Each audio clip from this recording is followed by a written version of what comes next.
So our lesson today is going to be about unemployment, and with unemployment you need to know that it's people that are seeking work but aren't employed currently. And there are three types of unemployment you need to know. Okay, so there are three types of unemployment we'll be talking about. The first one is frictional. Frictional is whenever there's a mismatch of skills between the applicant and the person trying to find the applicant.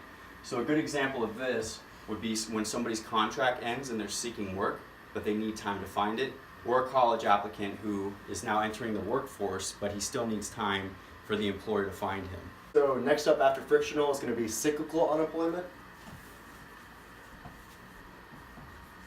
And cyclical unemployment is different than frictional in the fact that it depends on the period of economic growth or decay that it's going through. So a time of bad cyclical unemployment would be when there's slow economic growth or recession, and this causes the demand for goods and services to not match the employment that is out there, and that causes high rates of unemployment. I drew out a graph right here to help visualize cyclical unemployment.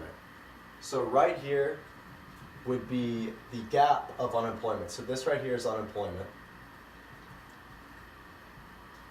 And this is caused by the fact that the demand of employment does not reach the supply of unemployment or employment. So there's a lot more people out there that want jobs than the companies can give them.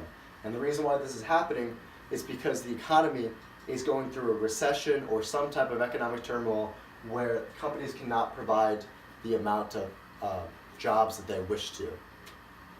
Last one we're going to be talking about of the major three is structural unemployment, and this occurs whenever the skills for labor, they're not there for the industry and their needs.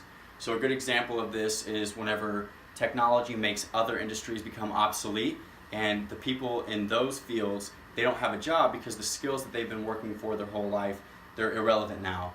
Another interesting side effect of structural employment would be unionization. So with unions, what they'll do is they'll make a pact and make it really hard to maintain their job there. They'll have qualified tests that make it harder to maintain your job, and a lot of workers they'll go out of the industry because they're not skilled now.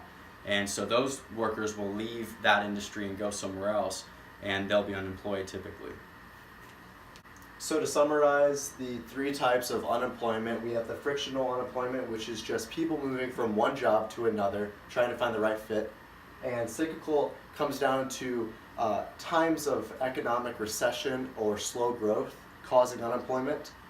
And structural being just a mismatch between where the skills are and where people are. So the Bureau of Labor Statistics is the main source for how we understand the unemployment rates. And there are different ways to identify the unemployment rate. So the first one we're going to do is the unemployment rate, and this is a ratio, UR unemployment rate. This is the amount of unemployed people divided by the labor force. So on the top, we have people who are unemployed. And on bottom, the labor force, that includes people who are employed and unemployed. So you have to factor that in as well.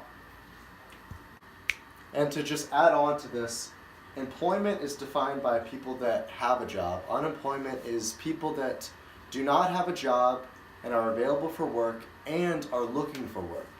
And the labor force is made up of the people that are employed and unemployed.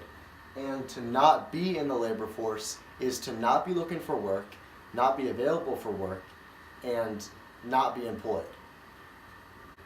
All right, last thing we want to talk about is the labor force participation rate.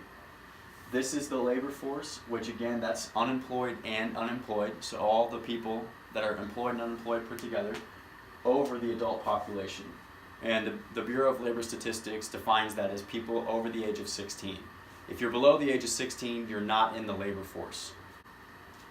Okay guys, we got a fun fact for you today. I'm just going to read it off the board for you. So from 2005 to 2012, federal student loans increased by $539 billion. God damn it! Fuck!